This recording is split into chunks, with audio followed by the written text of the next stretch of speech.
প্রত্যেকদিন সকালবেলা ওই একই রুটিন। সকাল সকাল ঘুম থেকে উঠো, বাসি কাজ সারো, গোপুসোনাকে ঘুম থেকে তোলো, তাকে পূজা দিয়ে তারপরে চলে আসো রান্নাঘরে। আসলাম রান্নাঘরে, আজকে পটল আলু আর পেঁয়াজ দিয়ে এই ভাজিটা করব। আমার দুই ছেলে আর ওদের বাবা এই ভাজি দিয়ে রুটি খেতে অনেক পছন্দ করে। আজকে তো আমার ছোট ছেলে ঘুম থেকে উঠে অনেক খুশি হয়ে যাবে তার পছন্দের এই ভাজিটা পেয়ে। সকালের রান্নাটা শেষ করলাম, ওর বাবা দোকানে চলে গেল, তারপরে এই যে অপেক্ষা করে বসে আছি, বাজার আসবে। সেদিন ছিল আমার একাদশী, তো ফল পাঠাবে, পূজা দিব। ফল দিয়ে ভাবলাম রান্না বাড়া শেষ করব, তারপরে একবারে পূজা দিব। অপেক্ষা করতে করতে দেখি যে আমার বাজার চলে আসছে।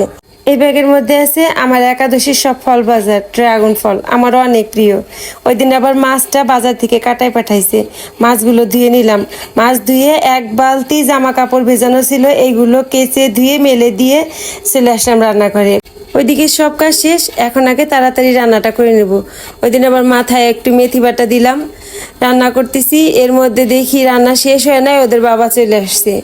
তাড়াতাড়ি রান্না করলাম, রান্না করে তিন বাব্বাটাকে খেতে দিয়ে আর যা কাজ ছিল সব কিছু শেষ করে স্নান করে আসলাম। এবার আমার শান্তি। সকাল থেকে শুধু কাজ কাজ আর কাজ। আমাদের ঘরে আমি একাই একাদশী করি, আর ওরা তিন বাব্বাটা করে না, যার কারণে তেমন কোনো ঝামেলা নাই। ওদেরকে ওদের মতো রান্নাবাড়া করে দিয়ে আমি আমার মতো করে একাদশী করি। আমি তো একাদশীতে শুধু ফল খাই, কোনো ঝামেলা নাই। স্নান করে আসলাম, এখন পূজা দিব। আমার বড় যা আগেই ফুল পাঠাই দিছিল, তো শান্তি করে মন ভরে পূজাটা দিলাম। এখন প্রসাদ খাবো। ড্রাগন ফল আমার অনেক অনেক প্রিয়। একাদশীর দিন ড্রাগন ফল পেলে আমার আর কিছু লাগে না। এই জন্য ওদের বাবা ড্রাগন ফল কিনতে ভুলে না ওই দিন, আর যাই বলুক।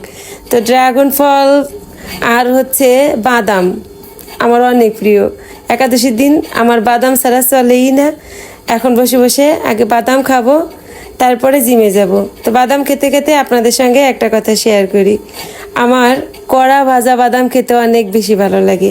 মানে যেই বাদামগুলো একটু পোড়া পোড়া হয়ে যায় ভাজার সময়, ওইটা খেতে অনেক বেশি ভালো লাগে। আর ওই বাদামগুলো আমি কিন্তু চোকলা সহই খাই, ওইটা আমার আরও বেশি ভালো লাগে। এই নিয়ে আমার দুই ছেলে, ছেলেদের বাবা, আমার বোনেরা সবাই অনেক হাসাহাসি করে। কি করব বলেন তো আপনারা? কেন জানি না, সেই ছোটোবেলা থেকে আমার ওই পোড়া ভাজা বাদামগুলো ভালো লাগে, আর চোকলা সহ খেতেই ভালো লাগে। তো বাদাম খাওয়া শেষ, এখন হচ্ছে সাজুগুজু করে একটু বের হব, যাব আমার প্রিয় জায়গাতে। আর প্রত্যেকদিন এই জায়গাটাতে না আসলে তো আমার একদমই ভালো লাগে না। ঘরে যেন বিকালটা আমার কাটতেই চায় না, যার কারণে প্রত্যেকদিন বিকালে এখানে আমি আসি।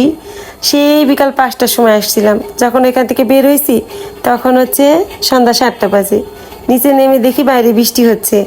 আমার এই বৃষ্টিটা দেখে কেন যেন মনটা অনেক ভালো লাগলো, ছোটোবেলার কথা মনে পড়ে গেল। ছোটোবেলায় যখন স্কুল ছুটি হইতো, সেই সময় যদি বৃষ্টি নামতো কি যে খুশি হইতাম। বৃষ্টির মধ্যে সব বান্ধবীরা মিলে ভিজতে ভিজতে বাসায় আসতাম। তো ওই দিনও উপরের থেকে নিচে নেমে এসে যখন বৃষ্টি দেখলাম, আমার যে কি ভালো লাগলো। মনে মনে ভাবলাম যাক ভালোই হয়েছে, এখন এই বৃষ্টির মধ্যে ভিজতে ভিজতে বাসায় যেতে পারবো। বাসা তো জনতা ব্যাংকের মোড় থেকে বেশি একটা দূরে না, কাছে। আর বৃষ্টি ওই সময় তেমন একটা জোরে ছিল না, অল্প অল্প গুড়ি গুড়ি বৃষ্টি ছিল। রিক্সা নিলাম না, হাঁটতে হাঁটতে বাসায় আসলাম। আর জনতা ব্যাংকের মোড়ের থেকে তো আমার বাসাটা খুব একটা দূরে না, মাত্র হেঁটে আসলে 5টা মিনিট লাগে। বেশ বেশ বেশ ভালো লাগতেছিল, মন চাইতেছিল এই বৃষ্টির মধ্যে আরও কিছু সময় যদি হাঁটতে পারতাম। চলে আসলাম বাসায়। বাসায় এসে ভাবলাম বাইরে বুঝি জোরে বৃষ্টি হইতেছে, তখনও দেখি না অল্প বৃষ্টি।